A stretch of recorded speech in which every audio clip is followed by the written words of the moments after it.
안녕하세요. 정우쌤입니다. 드디어 로또 청약이 돌아왔습니다. 말이 필요 없는 단지죠.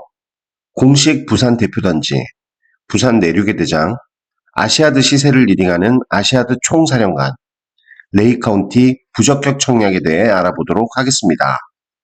우선 분양 일정을 보면 5월 22일 입주자 모집 공고가 났고요. 6월 1일 청약, 8일 당첨자 발표일입니다.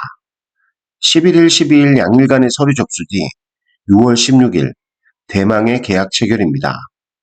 그리고 더 중요한 일정이 있죠. 5월 30일, 6월 6일 저와 강남콩님의 콜라보 강의가 있습니다. 하단 댓글에 신청 링크 남겨놓겠습니다. 많은 관심 부탁드립니다. 다시 본론으로 돌아와서 청약 자격 및 특이사항을 알아보도록 하겠습니다. 첫 번째로 부산에 거주해야 하는데 기준일은 입주자 모집 공고일인 5월 22일입니다. 다른 지역에 있다가 5월 22일에 부산으로 전입했는데요. 22일까지 부산에 있다가 23일 다른 지역으로 전입했어요. 네, 둘 다 가능합니다. 5월 22일 부산에 전입되어 있었다면 어떤 케이스든 청약이 가능합니다. 두 번째는 무주택 세대주이어야 합니다. 여기서 말하는 무주택 세대주는 세대주 포함 세대원 전원이 무주택자일 때를 말하는 것입니다.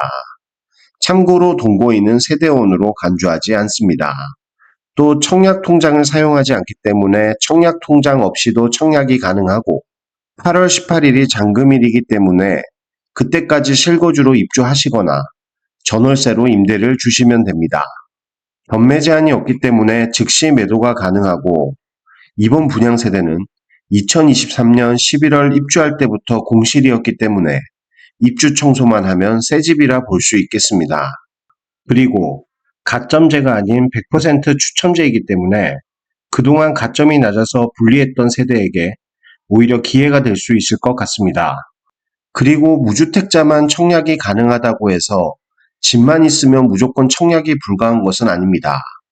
집이 있어도 다음의 주택은 집이 없는 것으로 간주해서 무주택 청약이 가능합니다. 먼저 내가 보유한 주택의 전용 면적이 20제곱미터 이하여야 합니다. 이때는 가격이 얼마든 아파트든 비아파트든 상관없이 주택이 없는 것으로 간주합니다.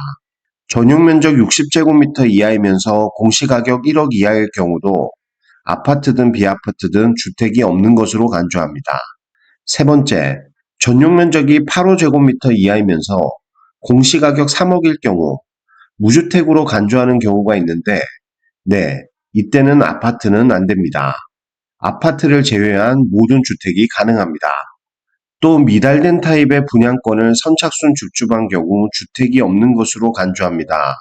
여기서 말하는 미달 타입 분양권이란 단순히 미분양이 아니라 주택 청약에 있어서 1대1 이하의 경쟁률을 기록한 미달 타입의 분양권을 말하는 것입니다.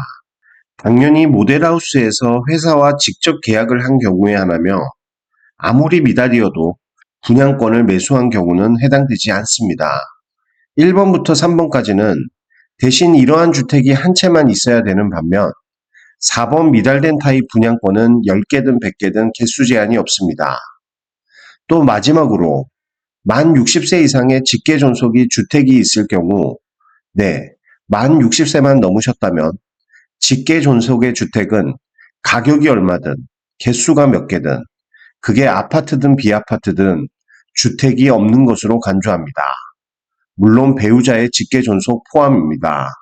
이번 분양하는 세대는 108동 403호, 304동 603호, 307동 1304호 이렇게 1단지 한 세대, 3단지 두 세대입니다.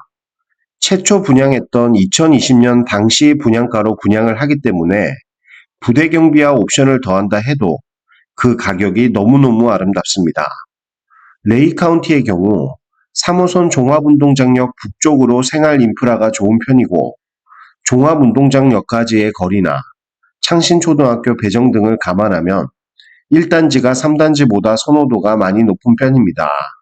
그래서 보수적인 관점으로 현재의 시세를 1단지 10억, 3단지 9억 언더라 가정할 경우 108동 403호는 약 3억, 304동 603호는 약 2억 5천, 307동 1304호는 약 2억 정도의 안전마진이 예상이 됩니다. 그래서 당첨되자마자 바로 매도를 한다면 양도소득세율 77%를 적용해서 108동 403호는 약 7천, 304동 603호는 약 6천, 307동 1304호는 약 5천 정도의 수익이 예상이 됩니다. 그런데 여러분, 잔금 치고 2년만 보유하면 양도세, 비과세가 되는데 굳이 바로 매도할 필요가 있나요?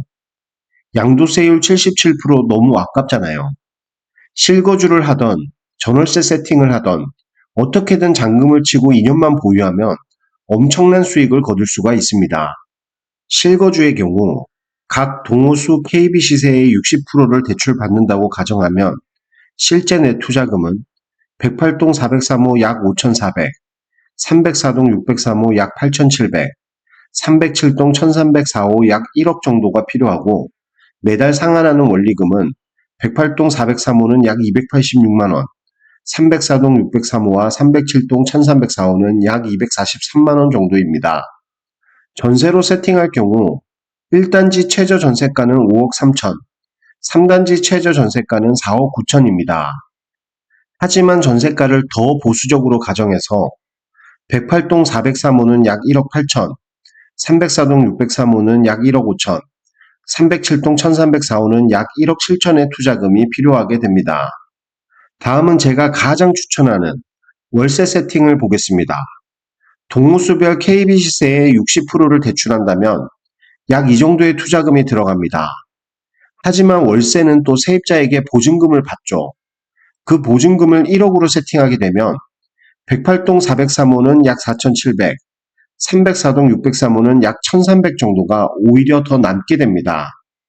307동 1304호는 단돈 91만원의 소액 투자금만 들어갑니다. 이런 식으로의 월세 세팅은 투자금이 거의 안 들어가기 때문에 수익률이 아주 높을 것이라 예상이 됩니다. 이렇게 실거주나 전월세 세팅으로 2년만 보유한다면 안전마진을 그대로 가져갈 수 있습니다. 특히 이 안전마진은 현재의 시세로 계산한 건데 오히려 비과세가 가능한 2년 뒤에는 지금의 안전마진에 2년간의 시세 상승분까지 더해서 더 큰 수익이 발생을 할 것입니다. 자, 이렇게 당첨만 된다면 큰 돈을 벌 수 있는 기회인데 그럼 84A2와 84B 중 어디에 청약을 하는 것이 당첨 확률이 더 높을까요? 제 개인적인 생각은 84B 타입은 한 세대인 반면 84A 타입은 두 세대라는 점, 또 가장 안전마진이 큰 108동 403호가 84A라는 점에서 많은 사람들이 84A 타입에 청약을 할 거라 예상이 되고 그렇기 때문에 오히려 84B 타입 당첨 확률이 더 높을 거라 생각이 됩니다. 물론 다시 한번 말씀드리지만 제 개인적인 생각일 뿐이고 판단은 본인의 몫입니다. 그런데 여러분, 이번 청약에서 10,000명만 접수해도 확률은 0.03%입니다. 너무 희박한 확률이죠. 너무 작은 확률에 기대기보다는 현실적으로 내 집 마련을 준비하는 것이 더 현명한 것이고 그 준비를 강낭콩님과 저 종호쌤이 최선을 다해 도와드리도록 하겠습니다. 오늘은 여기까지입니다. 여러분의 당첨을 기원합니다. 감사합니다.